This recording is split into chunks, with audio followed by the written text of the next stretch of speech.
And బాబా డల్గా ఉన్నావు. ఏముంది, ఏ రిటైర్మెంట్ దగ్గరికి వచ్చాను. పిల్లలు కూడా పెళ్లి చేయాలి. కష్టపడి ఒక 50 లక్షలు దాచాను. ఈ 50 లక్షలు ఈ పెళ్లి ఖర్చు పెట్టేస్తే పిల్లలు కూడా ఏమి ఇవ్వలేకపోయినాను. దిగులు తప్ప ఏం లేదు.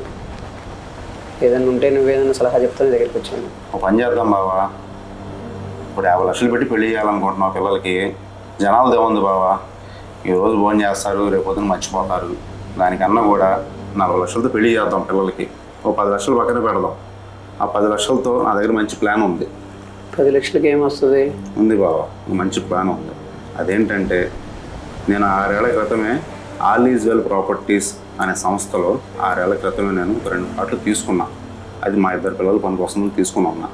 అది వాళ్ళైతే రేట్లు బాగా పెరిగినాయి. ఎందువల్ల అంటే, ఇప్పుడు రాజధానికి దగ్గరలో ఇప్పుడు మైలవరం ఉంది. ఆ మైలవరానికి దగ్గరలో నేను కొనుక్కున్నది అప్పట్లో. ఇప్పుడు వాళ్ళే, ఆ సంస్థ వాళ్ళే 12 వెంచర్ కంప్లీట్ చేసుకుని 13వ వెంచర్ వేశారు వాళ్ళు. అది మైలవరం ఇంకా దగ్గరలో వేశారు. అది ఇప్పుడు దాంట్లో హైలైట్స్ ఏంటంటే 30 అడుగుల రోడ్లు, సెక్యూరిటీ కానీ, నేషనల్ హైవేకి దగ్గర కానీ, ఓఆర్ఆర్కి దగ్గరలో కానీ చాలా హైలైట్స్ ఉన్నాయి బాబా.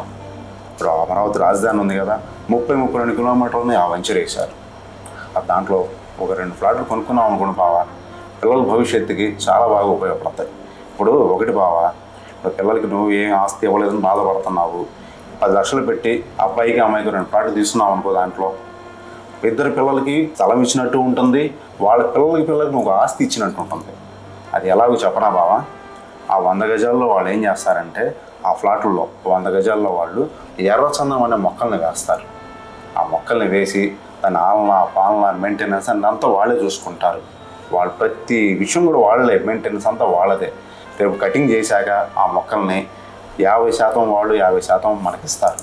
అట్లా అది ఎంత వచ్చిందంటే బావా, 100 గజాలకు వచ్చేసి 40-50 లక్షలు నాకు వస్తాయి. అంటే నువ్వు పిల్లలు నీ మనవాళ్ళకి కూడా నువ్వు ఆస్తి ఇచ్చినట్టే. తర్వాత వాళ్ళు తరతరాలు నీ పేరు చెప్పుకుంటారు.